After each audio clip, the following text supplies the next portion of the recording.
एक गांव में एक पुरानी हवेली बहुत समय से बंद पड़ी थी। गांव के लोगों का मानना था कि उस हवेली से रोने और चीखने चिल्लाने की आवाजें आती हैं।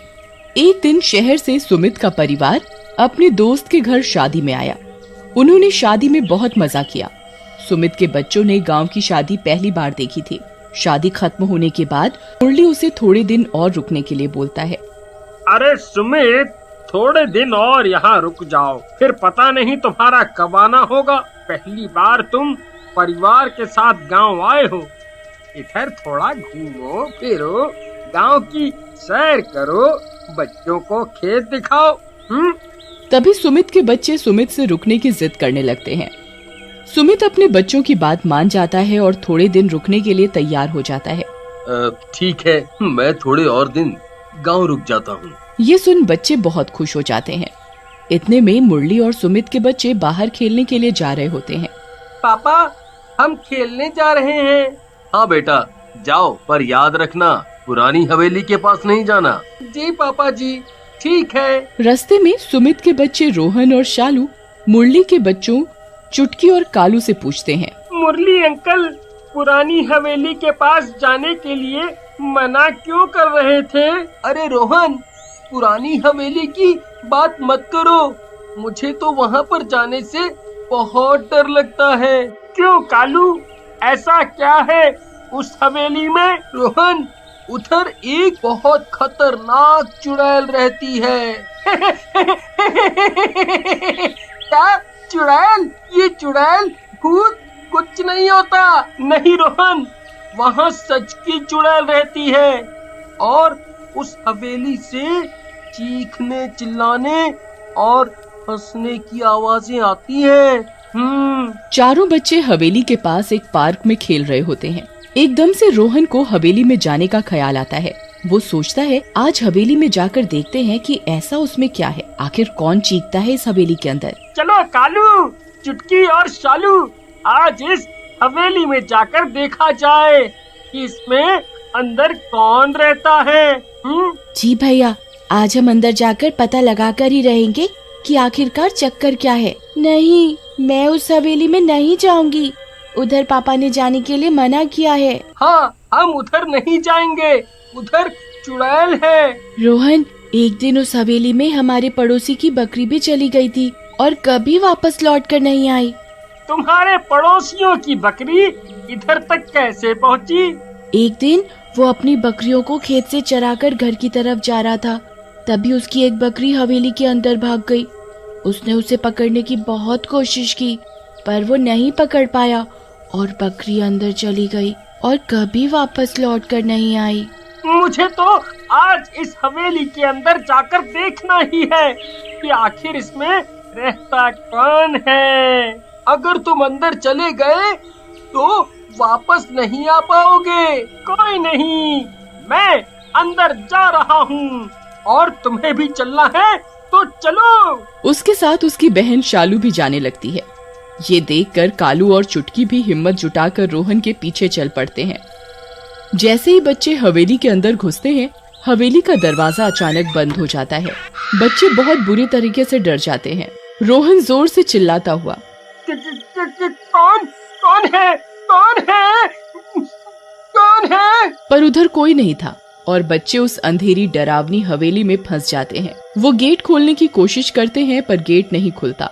मैंने तुम्हें हवेली के अंदर आने के लिए मना किया था, तुमने मेरी बात नहीं मानी और देखो हम हवेली के अंदर फंस गए।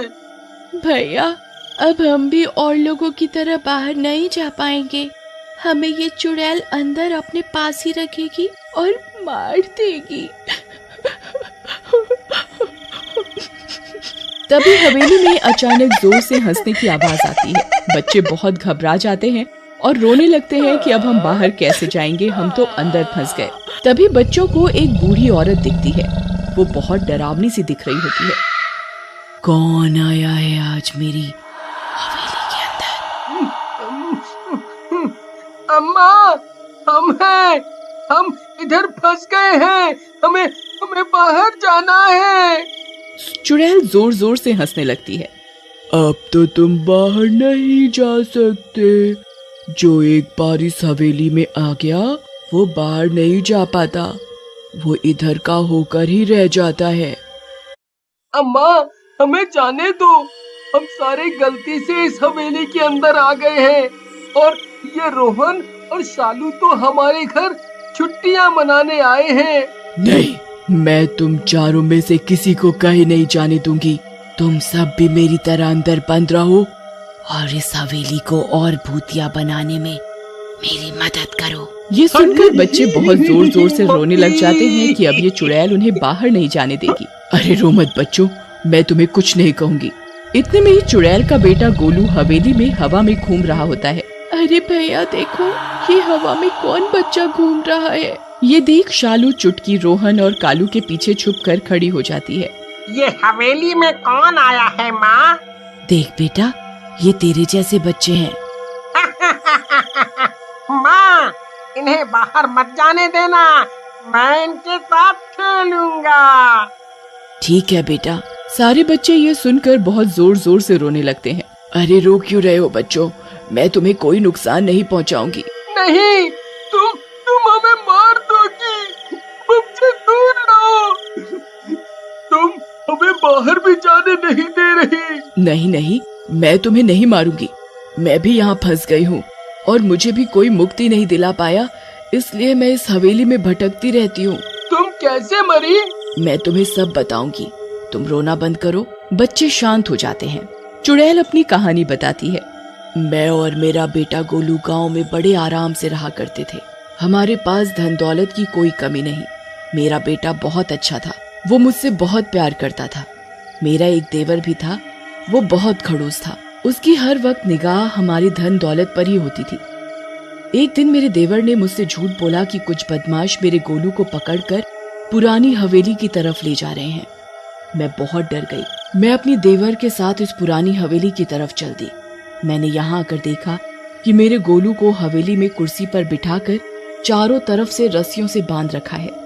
तभी मुझे समझ में आ गया कि मेरे बेटे को मेरे देवर ने ही बांध रखा है और मुझे यहाँ धोखे से बुलाया है। मैंने अपने देवर से पूछा, तुमने मुझे यहाँ क्यों बुलाया है और मेरे बेटे को ऐसे क्यों बांध रखा है? मैं आज तेरे बेटे को मार डालूंगा अगर तूने अपनी सारी धन दौलत मेरे नाम नहीं की तो। मैं बहुत डर गई। मैंने अपने बेटे की खातिर अपनी सारी जायदाद अपने देवर के नाम कर दी। मेरी सारी दौलत मेरे देवर के नाम करने के बाद उसने मेरे बेटे को मेरी आंखों के आगे मार दिया।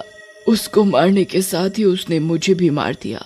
तभी से मैं इस हवेली में भटक रही हूँ। मेरी और मेरे बेटे की आत्मा को शांति नहीं मिल पाई है।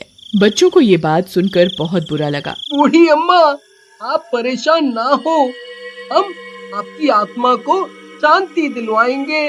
तुम कैसे मुझे शांति दिलवा पाओगे? कोई नहीं दिलवा पाया, तुम तो खुद अंदर बंद हो गए हो। अम्मा, आप हमें हमारे घर जाने दो, हम घर पर सारी बात बताएंगे और गांव के पुजारी से इस हवेली की पूजा करवाएंगे और आपकी आत्मा को शांति दिलवाएंगे। चुड़ैल साफ मना कर देती है और उन्हें बाहर जाने की इजाजत नहीं देती। बच्चे जिद करने लगते हैं और चुड़ैल को विश्वास दिलवाते हैं कि वो घर जाकर सारी बात सच सच बताएंगे और उनकी आत्मा को शांति दिलवा कर रहेंगे। ये सुनकर चुड़ैल मान जाती है और दरवाजा खोल देती है। बच्चे घर जाते हैं और सारी घटना सच सच अपने पिता मुरली को बताते हैं। मुरली सारी बात सुनकर बहुत हैरान हो जाता है। तुम्हें मैंने मना किया था ना उधर जाने के लिए, तुम उधर क्यों गए? अंकल, मैं इन्हें जिद करके ले गया था। मुझे लगा ये भूत चुड़ैल कुछ नहीं होता। पापा, मैंने रोहन को बहुत मना किया था, पर रोहन माना नहीं और हवेली के अंदर चला गया। उसे बचाने के लिए मुझे और चुटकी को भी अंदर जाना पड़ा। अंकल, ये सारी मेरी गलती है, मेरे चक्कर में ही ये सब हुआ। मैं और शालू जिद कर रहे थे अंदर जाने की। जी अंकल, हमें माफ कर दो। मुरली पहले तो बहुत गुस्सा होता है, फिर वो बच्चों की बात मानकर गांव में पुजारी के पास जाता है और उसे सारी बात बताता है। साथ ही वो उसे हवेली की पूजा और चुड़ैल की आत्मा की शांति की पूजा करने को भी बोलता है। पुजारी मुरली की बात मान जाता है और अगले दिन ही मुरली, सुमित और उसका परिवार हवेली की पूजा करते हैं। चुड़ैल और उसके बेटे की आत्मा को शांति मिल जाती है